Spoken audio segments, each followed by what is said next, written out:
This is the Thom Hartmann Program.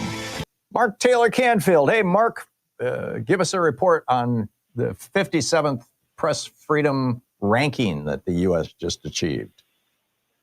Hey, Tom. May 3rd was World Press Freedom Day as designated by the United Nations, and Reporters Without Borders released their new rankings for the World Press Freedom Index, and the United States is now ranked 57th in the world in terms of press freedom. Unfortunately, as in past years, almost no U.S. media is reporting on it, despite my best efforts to lobby other news organizations to cover the story. Yep. Congresswoman Pramila Jayapal did make a public statement at the request of the group I work with, Democracy Watch News. She made a statement on World Press Freedom Day on the importance of press freedom in the United States and criticized the Trump administration for their attacks on the press. You can read my article about that at democracywatchnews.org. It'll be published in the next couple of days. Mm-hmm. And I'm also reporting about this at my YouTube channel at the MTC Report. But I participated in an event sponsored by Amnesty International USA, which included the executive directors for the Committee to Protect Journalists and Reporters Without Borders. And according to Reporters Without Borders, less than 1% of the world's population is now living in an area where press freedom is assured. There's been a huge drop around the world. Wow. 20 countries dropped on the Press Freedom Index list this year, including the United States. Authoritarianism and repression of press is growing across the globe. And as I've said many times, it's the duty of all journalists, editors, publishers, news producers to speak out, resist threats to freedom of the press, and expose the nation's slip into autocratic fascism, because without a free press, democracy will not survive. The top countries on the press freedom list are Scandinavian countries as usual, and so, but it also includes some surprises. Norway is number 1, Estonia is number 2, the Netherlands are number 3, and Sweden is number 4. Wow! But unfortunately, Tom, except for your program and a very few other places, I think Axios covered it after I lobbied them to do that, but it's just something that the United States press is not reporting, and I think that's really a shame. I think every major news organization in the country should be talking about this and should be celebrating World Press Freedom Day, but apparently, they've got their own problems or other issues to deal with, so they're not talking about it. You'll have to go to Reuters or the BBC or DW out of Germany in order to get any information about this. So I'm really disappointed in my colleagues in the United States as usual, unfortunately, Tom. Yeah, it's rather shocking. Mark, tell us about your organization. Well, Democracy Watch News is a nonprofit organization, and we specialize. I'm also editor for Press Freedom for that organization, and we specialize in issues like human rights and freedom of the press. And, so this has been a story that's been number 1 on our minds over the last few years.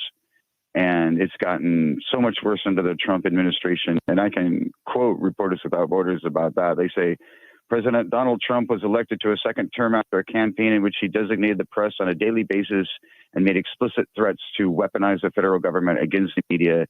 His early moves in his second mandate to politicize the Federal Communications Commission and ban the Associated Press have jeopardized the country's news outlets and indicate that he intends to follow through on his threats. So it's a crisis for American journalism right now, as we speak. Yeah, agreed. Mark Taylor-Canfield out of Seattle. Mark, thanks again. Thanks. It's always great to hear from you. Thanks, Tom. Appreciate it. Talking. We'll be right back. 21 minutes past the hour. I'll be back with you in 60 seconds. Stay tuned. So, Republicans are refusing to do town halls. They're refusing to answer questions about this. They're hiding behind a timid media that itself is afraid to raise these issues, which leaves it up to us. So what do we do? Well, number 1, get out in the streets as often as possible. Number 2, call your representatives, particularly if they're Republicans. It only takes 4 or 5 Republicans in the House and Senate to change the course of history. Number 3, make your voice heard on social media, write letters to the editor, call into talk shows, share messages like these with friends and family. And finally, contribute, if you can, to politicians who are taking brave stands against the oligarchy. This is not just politics. This is the slow motion slaughter disguised as deregulation. The Republicans won't answer for it. They won't debate it. They won't hold town halls. The media tiptoes, the billionaires cheer, and Trump signs away your children's future with a grin.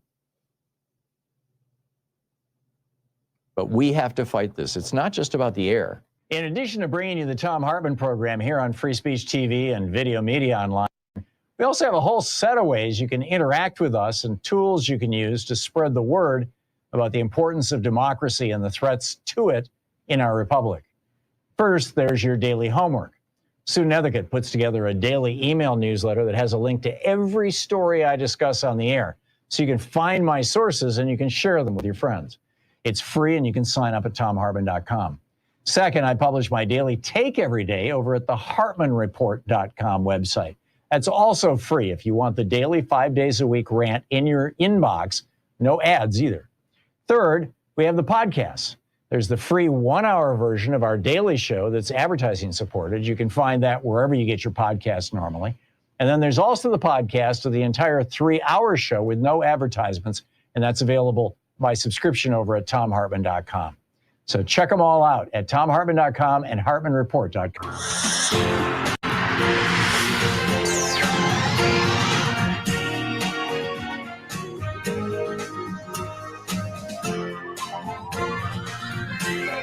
We say fight back!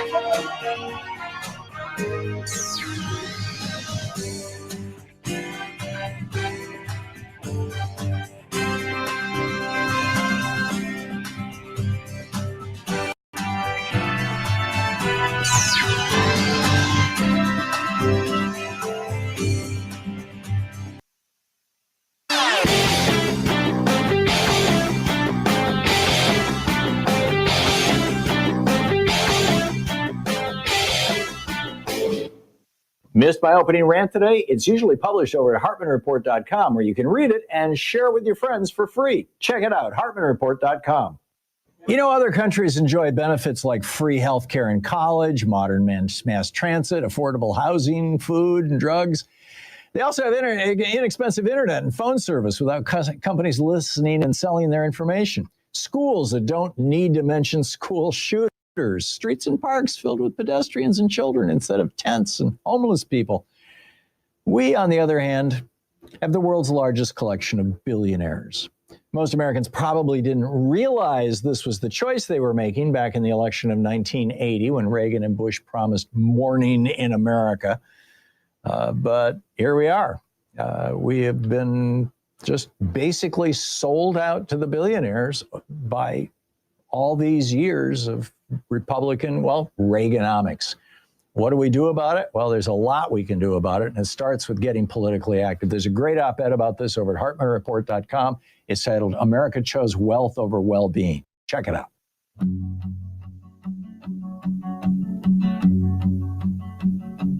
Military planes in the dead of night, carrying souls far out of sight, to Libya's camps where anguish reigns, and freedom's lost becomes their chains.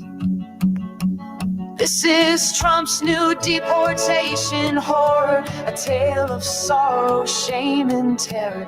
Lies uprooted, dreams denied in the land where justice used to reside. They came with hope, seeking refuge is light, fleeing from shadows, chasing what's right. But gates have closed and hearts turned to stone. Now they're cast into the great unknown. This is Trump's new deportation horror, a tale of sorrow, shame, and terror. Lies uprooted, dreams denied in the land where justice used. This is Trump's new deportation horror, a system built on pain and power, where empathy is left behind and cruelty is redefined. But voices rise, a swelling fire, demanding truth, lifting the choir. End this terror, end this shame, bring America back to its name.